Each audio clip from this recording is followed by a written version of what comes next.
Mes chers compatriotes du Congo-Brazzaville, je fais cette vidéo afin que, ensemble, nous réfléchissons à ce qui se passe dans notre pays, le Congo-Brazzaville, par rapport à la vente de la terre dans la région du Sud que Sassou Nguesso et son ministre Mabiala sont en train de faire en vendant nos terres aux étrangers, aux Rwandais. Mes chers compatriotes, j'aimerais interpeller votre conscience afin que vous soyez témoins et juges en même temps, en toute âme et conscience, concernant cette affaire. Mes chers compatriotes, il faut qu'il y ait des gens qui parlent. Lorsque les choses ne vont pas, il faut qu'il y ait des gens qui parlent. Parce que ne pas parler viendra à dire que qui ne dit mot consent. Il y a des choses qu'on ne doit pas accepter dans la vie, en tant qu'homme. Bien qu'au Congo, aujourd'hui, la liberté d'expression est muselée, dès que les gens essaient de s'exprimer, on envoie des milices pour venir les appréhender et les faire taire dans les geôles. Soit on les tue, soit on les torture. Pour que justement, cette liberté d'expression soit muselée. Mais quelle que soit la manière employée pour exclure la liberté d'expression des gens, nous sommes des êtres pensants, nous n'en penserons pas moins.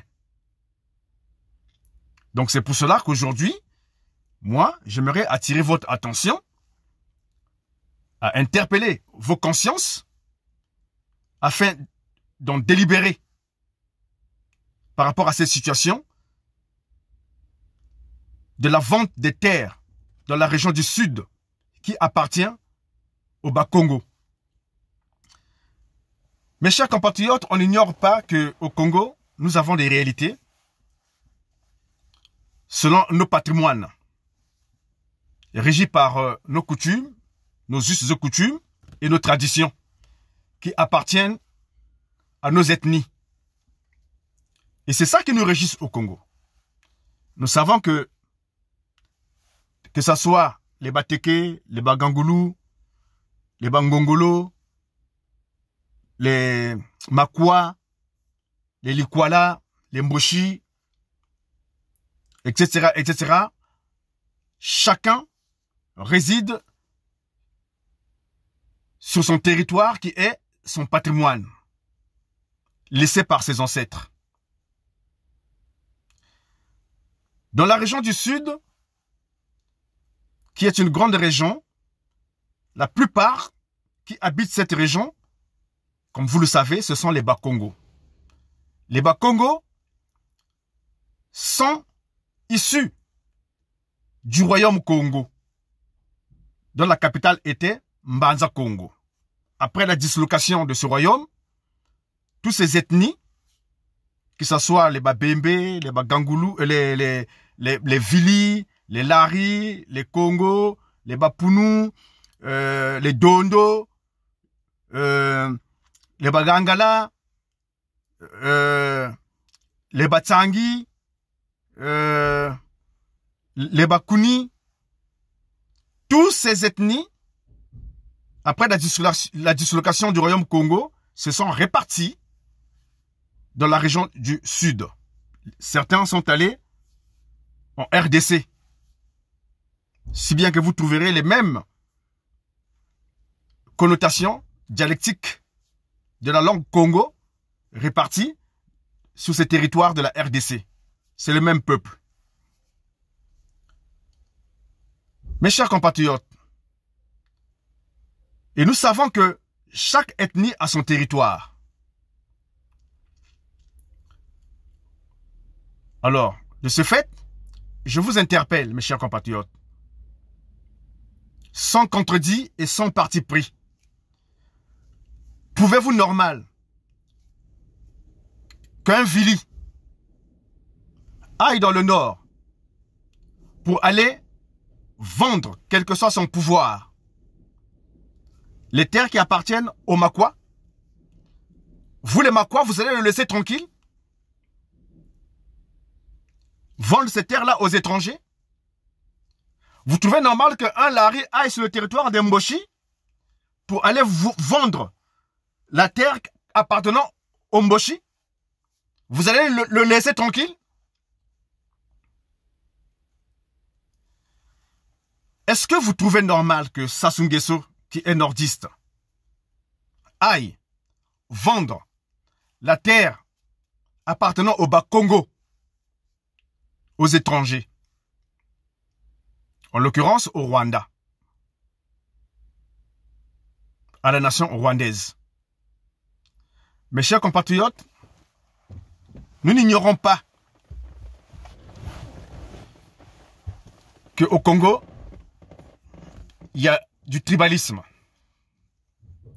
Et cela n'est que le reflet justement de ce tribalisme qui se met en exergue pour de telles actions. Pourquoi je parle du tribalisme? Lorsque le président Yulu était au pouvoir, que ce soit Massamba Deba, leur plan d'émergence consistait à émerger toutes les régions du Congo. Ils ont travaillé, ils ont fait des écoles sur toute l'étendue des territoires du Congo. Ils ont fait des routes, même un aéroport dans le nord. Mais quand Sassou Nguesso est arrivé au pouvoir, qu'est-ce que nous avons vu? La manière qu'il est arrivé au pouvoir, nous avons vu de quelle manière il est arrivé au pouvoir. Et pendant son parcours politique et son parcours militaire, nous avons vu que il a occasionné la mort de beaucoup de Congolais. Mais la plupart de ceux qu'il a occasionné la mort sont les ressortissants du Sud. Et ce n'était pas n'importe qui. C'était des cadres, des gens pouvant relever le Congo même dans sa globalité. Mais y compris leur région, comme on dit, la charité bien ordonnée, commence par soi-même. Mais tous ces cadres-là, Sassou Nguesso les a tués. En commençant par le président Yulu, c'est lui aussi qui était dans le coup de ceux qui l'ont destitué. Après Massamba Deba, c'est lui aussi qui l'a tué. Après Milongo, c'est lui aussi qui l'a tué. Beaucoup de crimes que Sassou Nguesso a commis, jusque dans l'armée, dont il a tué des cadres de l'armée. Des Mouzabakani. Hein? Pas mal de cadres de l'armée que Sassou Nguesso a écartés. Même dans les administrations. Et cela, dans quel but? Dans le but justement de se rendre maître du Congo. Depuis qu'il a pris l'armée, il est devenu général de l'armée, nous avons vu de son grade, qu'est-ce qu'il a occasionné au Congo? Dans quelle direction il a entraîné l'armée congolaise, qui n'est plus devenue une armée effective congolaise, mais dont la plupart des ressortissants qui sont des soldats et militaires et des gradés, des hauts gradés, sont natifs du Nord. Et de ce fait, nous avons vu ce que l'armée, cette armée-là a produit. C'est-à-dire la mort des Congolais. Alors qu'une armée est censée sécuriser le pays.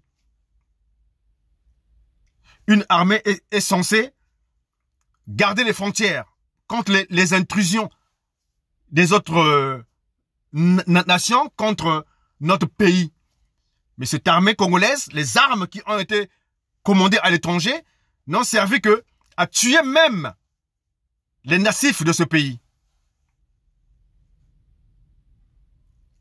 Et d'où nous avons vu Sassou Nguesso a été faire alliance avec les Angolais, avec les Rwandais, les Centrafricains et bien d'autres ressortissants étrangers pour venir formater le génocide dans la région du Sud, chez les Bas-Congo.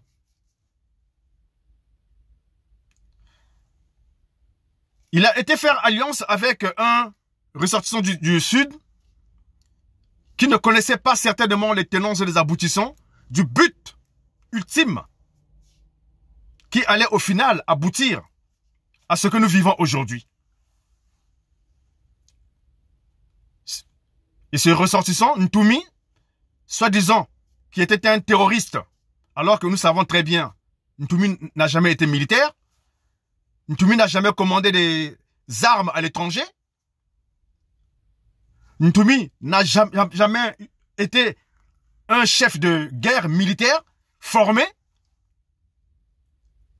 Et nous pouvons nous poser la question, à savoir, comment Ntumi a pu se procurer ces armes. Or que cela, Ntumi n'a servi que de passerelle pour justement venir à la conclusion du plan que Sassou Nguesso lui-même avait mis en exergue pour arriver à ses fins. Parce que ces soi-disant rebelles et terroristes qui étaient recherchés dans les buissons, que Sassou Nguesso avait émis l'appel aux ressortissants du Sud de se mettre ensemble avec lui pour rechercher ce terroriste-là. Et nous avons vu la finalité de cette affaire. Au final, celui à qui on accusait porter atteinte à la sûreté nationale de l'État n'a jamais été jugé, n'a jamais été inculpé, avec lequel aussi qu'ils ont signé un feu-feu, c'est le feu, et qui, à l'heure d'aujourd'hui, n'a jamais été inquiété d'aucune façon. Mes chers compatriotes, il faut être lucide pour être un vrai homme. La lucidité nous impose à comprendre que, au final, tout ce qui s'est passé dans la région du Sud n'a été que l'exécution d'un plan laborieusement établi, que eux-mêmes ils ont surnommé Mouebara, qui consistait à aller s'aimer la désolation et la mort par tribalisme dans la région du Sud. Au vu de tous les éléments que je viens de vous énumérer, les cadres du Sud tués, même dans l'armée, épurés, écartés. Aujourd'hui, le Sud se voit sans recours, sans soutien. Et même ceux qui sont là pour entrer dans le gouvernement Sassou, qui ont prêté allégeance à sa loge franc-maçonnique pour des postes ministériels, sont sous le pouvoir de Sassou et sont impuissants de pouvoir dénoncer ce qui s'est passé dans la région du Sud, où il y a eu des viols, où il y a eu des massacres. Plus d'1 million de ressortissants du Sud sont morts par le génocide qui a eu lieu dans cette région, où Sassou Nguesso a envoyé ses milices, ses mercenaires, à les bombarder, à les saccager cette région. Et nous comprenons aujourd'hui, le but ultime était de rendre cette région déserte, inhabitée, dépeuplée, afin que la libération de cette terre soit propice à la vente. Voilà donc, en conclusion, le point culminant de la finalité de cette affaire. Qui, au final, aujourd'hui, nous voyons que Sassou Nguesso vend les terres qui sont restées vides aux Rwandais. Les Rwandais que nous connaissons, déjà quand je prends l'histoire de la RDC, c'est cette même armée rwandaise avec laquelle Joseph Kabila a été faire alliance pour dégager Mobutu du pouvoir, a fait des accords avec cette armée pour justement leur donner comme deal la région de Kivu et de Boma qui regorge des richesses de la RDC. Et quand celui-ci n'a pas honoré cette promesse, nous avons vu ce que les Rwandais ont fait à Joseph Kabila. Il a été mis à mort. Et après, pour s'octroyer cette région, nous avons vu ce que les Rwandais ont fait aux ressortissants de Boma et de Kivu. Ils ont génocidé plus de 7000 de nos compatriotes de la RDC. Plus de 7000 de nos compatriotes ont trouvé la mort. Et là, encore aujourd'hui, Sassou Nguesso, le deal qu'il a fait avec eux, de venir génocider notre peuple dans le sud, en l'occurrence les Bakongo. Et voilà donc comme récompense, il leur donne, il leur vend la terre des Bakongo, qui appartiennent au patrimoine des Bakongo. Et nous savons très bien, les Rwandais, de quel esprit sont-ils animés? Ce ne sont pas un peuple tendre. De la même manière qu'ils ont fait à nos frères de la RDC, c'est de la même manière qu'ils vont se comporter avec quelques ressortissants du Sud qu'ils vont trouver sur le territoire. Les Rwandais sont plus nombreux que les Congolais. Et au fur et à mesure, ils vont s'étendre. Quand ils vont s'étendre, finalement, on n'aura plus de droit de cité. Soit ils vont tous nous tuer, soit on serait obligé de quitter le Congo parce qu'on ne sait pas comment ils vont se comporter sur notre territoire. Et de ce fait, mes chers compatriotes, je viens condamner cette action de vente. Je le condamne férocement et fermement. Car c'est du vol, c'est de l'usurpation. C'est pour cela, je viens encourager les ressortissants du Sud d'adhérer à la scission de ce pays, à la division de ce pays, que les nordistes restent dans le nord. Parce que nous voyons que le vivre ensemble n'est plus possible. Là, la ligne rouge a été franchie. Jusqu'à nous délocaliser de notre patrimoine, à nous déposséder, à vendre notre patrimoine, à nous mettre en péril, à nous mettre en danger, à faire de nous des vagabonds. Nous sommes touchés par notre dignité, dans notre dignité. Nous sommes touchés. Et c'est pour cela, je viens lancer un appel à tous les ressortissants du Sud de rentrer dans le projet de l'Union du Sud, Congo. À aller sur Google, télécharger la pétition en vue de signer cette pétition pour la scission de ce pays. Afin que les nordistes restent dans le nord et que nous aussi, nous restons chez nous, dans le sud. Parce que, pour les nordistes, ils n'ont jamais parlé à Sassou Nguesso. Ils ne l'ont jamais conseillé pour toutes les actions, les exactions qu'il a commises contre les Bakongo. Ils se sont tous tus, alors qu'il n'est du mot consent. Donc ça veut dire que vous êtes tous complices, parce que vous ne parlez pas à Sassou Nguesso. Si vous tous massivement, vous vous êtes levés pour protester, pour marcher, pour faire des manifestations, pour soutenir les Bakongo, il allait certainement reculer, parce que les siens ne sont pas d'accord avec lui. Mais vous ne faites rien. Et par conséquent, vous nous emmenez à déclarer la scission et la division de ce pays. Donc désormais, le vivre ensemble avec vous n'est plus possible. Parce que vous nous avez dérespectés.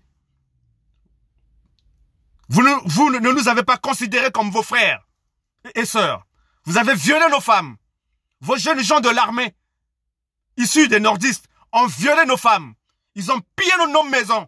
Ils ont saccagé nos acquis. Et aujourd'hui, vous arrivez à la vente de notre pays, de notre patrimoine. Donc désormais, le vivre ensemble n'est plus possible.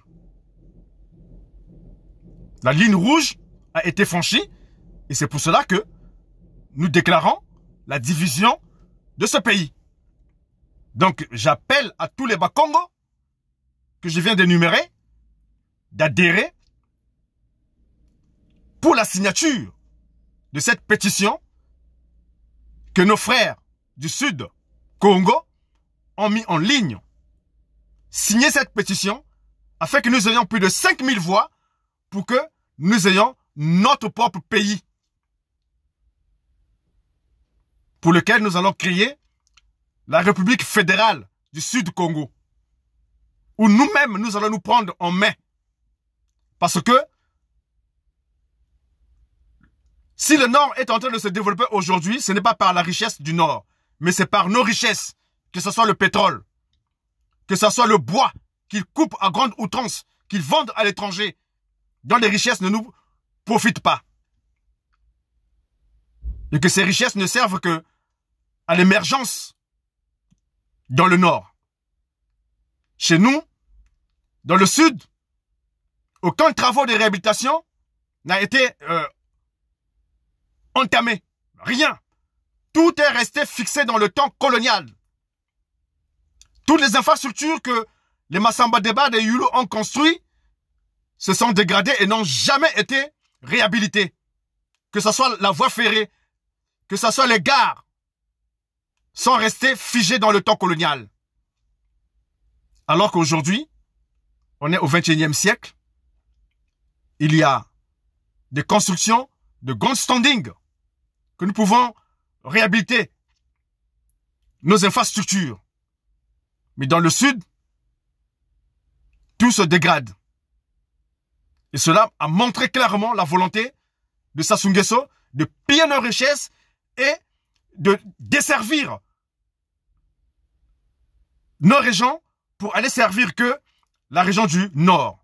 Et de ce fait, nous avons pris conscience que nous ne pouvons plus vivre ensemble. Voilà pourquoi nous devons sortir de la République du Congo pour créer la République fédérale de l'Union Sud-Congo. Et à vous les ministres du Sud, ici du Sud, qui sont dans le gouvernement Sassou, qui sont devenus des francs-maçons, qui n'est du mot consent. De ce fait, vous êtes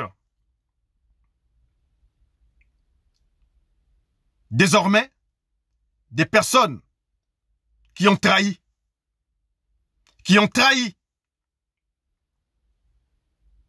Parce que Pierre Mabiala, Colline Makosso, vous cautionnez de vendre notre patrimoine, alors que les terres du Nord ne sont jamais vendues aux étrangers. S'il y a quelque chose qui nous donne droit de citer, c'est la terre, qui fait de nous des compatriotes natifs de ce pays. Et si vous nous dépossédez de notre terre, nous n'aurons plus de droit de citer. Et comme vous avez consenti à ne rien faire, à ne rien dire, et vous avez contribué, sachez que vous en payerez les conséquences. Vous et famille, vous et vos familles, vous en payerez les conséquences. Parce que pour nous, vous êtes devenus des complices. Des complices. Sachant que notre sang a lourdement payé. Et même nos victimes survivants n'ont jamais été indemnisés. Il n'y a eu aucun procès qui a été formaté. Donc tout ce que nous avons subi dans le Sud, c'est peine perdue. Une souffrance gratuite. Donc voilà, en conclusion, je vais m'arrêter là en vous disant, mes chers compatriotes du Sud, de signer la pétition. Vous allez sur Internet, sur Google, vous tapez pétition Union Sud Congo. Vous signez cette pétition-là afin que nous sortions de la République du Congo, qui est sous le pouvoir militaire et dictatorial de Sassou Nguesso, qui se croit tout permis parce qu'il a des armes avec lui, il a des mercenaires avec lui, il se croit tout puissant, jusqu'à aller nous déposséder de nos terres. Mais ça ne se fera pas. Ça ne se fera pas. Donc sur ce, je m'arrête là. Merci de m'avoir prêté attention. Trop c'est trop.